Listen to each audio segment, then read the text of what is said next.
A gender-based violence survivor in Papua New Guinea says Pacific governments have a lot to prove in the fight against violence. The UN's annual international campaign against gender-based violence ended on December 10th on Human Rights Day. According to the New Zealand Council for International Development, the Pacific region has one of the highest recorded rates of violence against women and girls globally, with 2 out of 3 women subjected to physical and/or sexual violence in their lifetime. Hena Joku, a freelance journalist and gender-based violence advocate, told Lydia Lewis it's an issue that is rampant in PNG.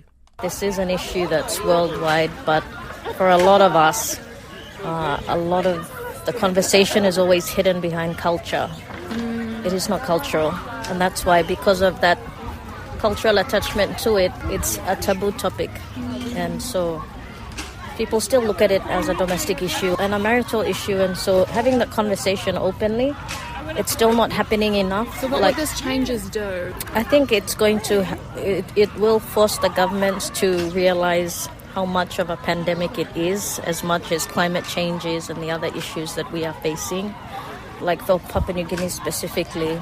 And I think each of our Pacific countries, to a degree, if you can just tackle gender-based violence by default, you will automatically be addressing the other issues that come with it. And we need to be celebrating our culture, not attaching it, to GBV. Our ancestors and forefathers didn't live like this. And I think when the incidents used to happen previously, it was something that was addressed by the village or by the community. Whereas now a lot of the focus is, I see, on intimate partner violence. I've been here only 7 days, and I've had 4 cases I've had to communicate with back in PNG, people needing help.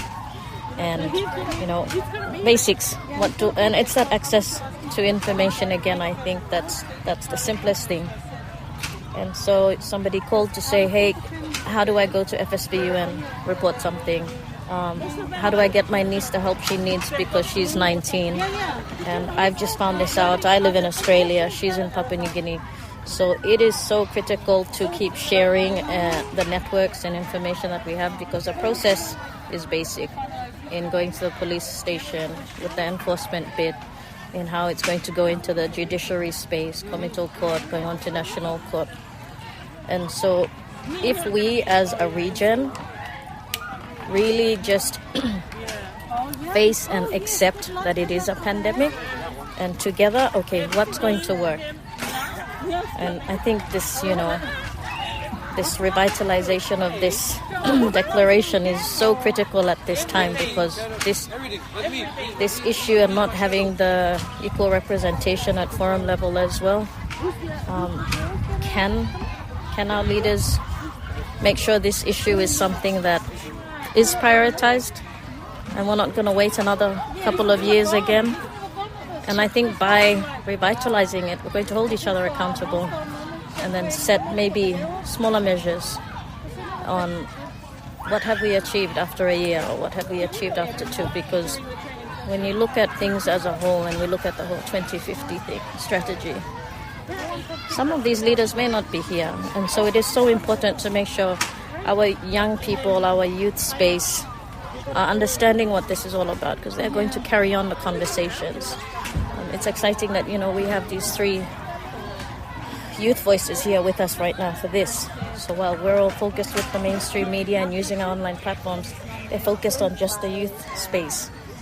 And that peer-to-peer conversation is so critical, because a lot of youth will not necessarily listen to the elders, but they'll listen to each other and influence each other, I think, at a greater rate and speed of influence than we could, in wanting to tell them what to do. It's like, hey, these are the issues. And a lot of the issues they're adopting into their generation now.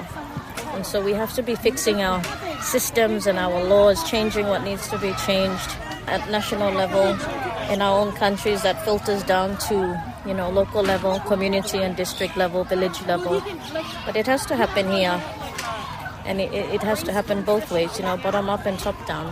Why is this so important to you? You don't have to say if you don't want to, but I would like to give you the opportunity if you would like to. So speaking out and being a voice against violence that's happening to women and girls is because of my own personal journey that's taken me 5 years to get a successful conviction. I'm not sure of the stats specifically, but I think it is one of the few cases in Papua New Guinea where we've had a successful rape conviction without any medical evidence. And it was based on my statement alone, which was very detailed. And that's another thing I advocate openly on, is down to those little basics in writing that statement. That document is what the police will use for an investigation and what a police prosecutor is going to use to represent you at committal court. And if your statement is not strong enough, if it has not captured the gravity of the assault and the situation and what happened to you, then the police cannot apply the appropriate charges. So the language and the details that, yes, can be traumatic to put down, it's so important to capture it so that this person can be held accountable.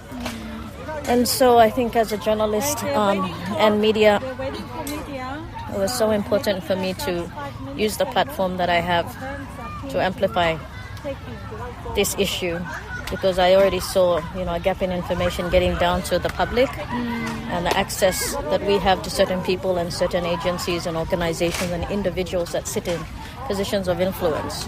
We can question them, we can challenge them, and we have a better way of articulating the systems and processes in a more simpler way that the public can understand. So in doing that, from the police complaint up until the sentencing, is what I've documented via social media. Every step, every incident, every threat, every harassment, every time I had to go and update something, every time I had to follow up, every door that I've had to knock on within the judiciary or law enforcement space, I documented every step of the process, because I also wanted to give back to the government my case in its entirety and say, these are your gaps, these are the loopholes, fix it. Because it is ridiculous to think that women and girls, even male victims of violence, have to go through a process that takes this long just to get justice.